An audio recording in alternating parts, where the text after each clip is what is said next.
Ever notice the chilling way that Homelander manipulates emotions? That's the dark side of his ENFJ personality type in action. As Anthony Starr, who plays Homelander, said, he's as complex as they come.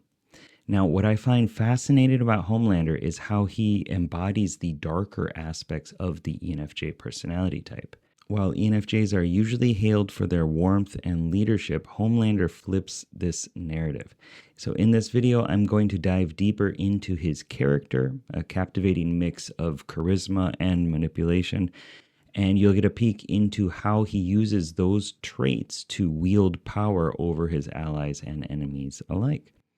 So by exploring Homelander's psychological makeup, his personality type, you can gain insights into the not so glamorous side of ENFJs, and maybe even recognize some of them in your own life too. And before I get into this, my wife is an ENFJ, and one of my best friends is an ENFJ too. So I love you guys. I just want to explain Homelander in this way. Before we explore Homelander's personality type, let's take a moment to uncover where he comes from. Just like any good story, you need to have an origin as well. Also, there will be some spoilers throughout this, so don't watch it or watch it. I can't tell you what to do about that. So Homelander leads the Seven, and he is kind of rivaled by Billy Butcher.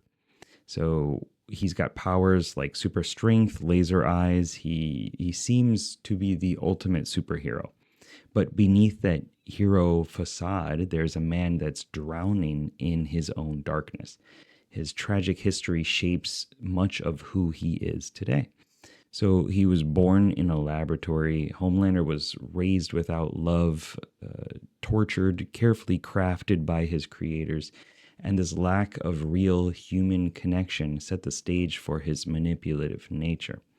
His actions might seem ruthless, and in many ways they are. But they do come from this desire for love and validation. So in many ways, his cruel behavior speaks to that chasm, that rift that was left by his childhood experience. So let's break down a couple of the building blocks. They're technically called cognitive functions that make up the ENFJ personality type. First up is extroverted feeling, or FE. I call this the unifying envoy, as a character, a persona that you activate. It's what makes ENFJs social leaders, tuned into others' needs, values, and emotions. Homelander hijacks FE to read the room and control public perception. He kind of rides high on external validation as he tries to keep up this heroic guise. If you talk to an ENFJ specifically, or INFJ, you'll probably hear some stories about how they just like entered a room and could read this vibe. Like they just knew what was going on between certain people. He fully believes that he is better than everyone, but he knows that he can't exist in the world if he doesn't play by society's rules. And this is this need for approval that drives him to manipulate the world around him. He could easily just take out the entire world, but he needs people. And then there's introverted intuition, or NI. This is technically called the auxiliary function for ENFJs. Extroverted feeling was the dominant function. I consider this the visioning mystic as a character within your psyche's fellowship, your questing party of your mind. NI fuels his strategic or his visionary foresight.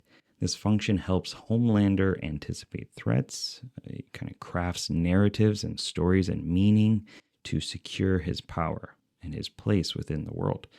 He's got these like grand plans that reveal how he harnesses his intuitive insight perfectly, but it's not necessarily a strategic, logical, objective set of plans.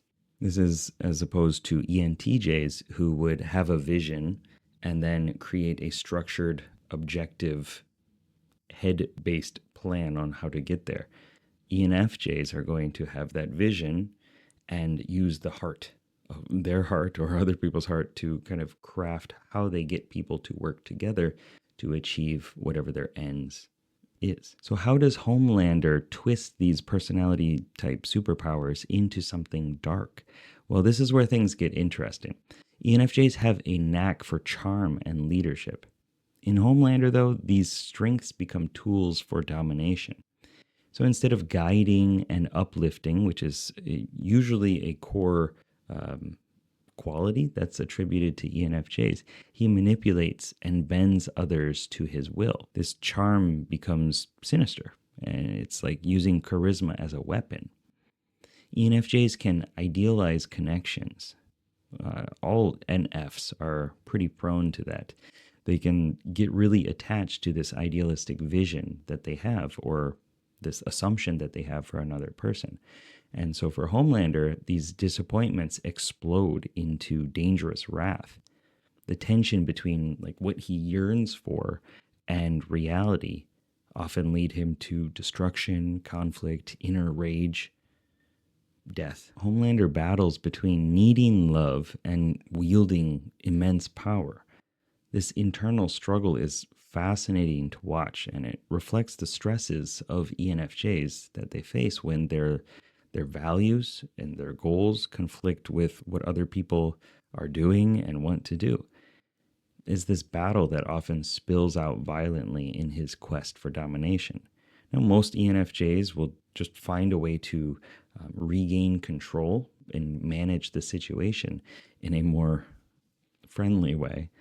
But if you are a supreme being in that sense, then and you were raised in that horrible, horrible way, then it's going to come out in these different facets, in these different methods. So that's how Homelander's character brings out the darker aspects of the ENFJ personality type. But there's something that I didn't delve into yet in this video. All of those intense traits can actually work in wonderful ways if you know how to harness them for positivity and growth. So click on this video. Maybe it's over here. Click on this video if you want to explore the lighter side of being an ENFJ, or my wife will laser me in half. I'll see you there.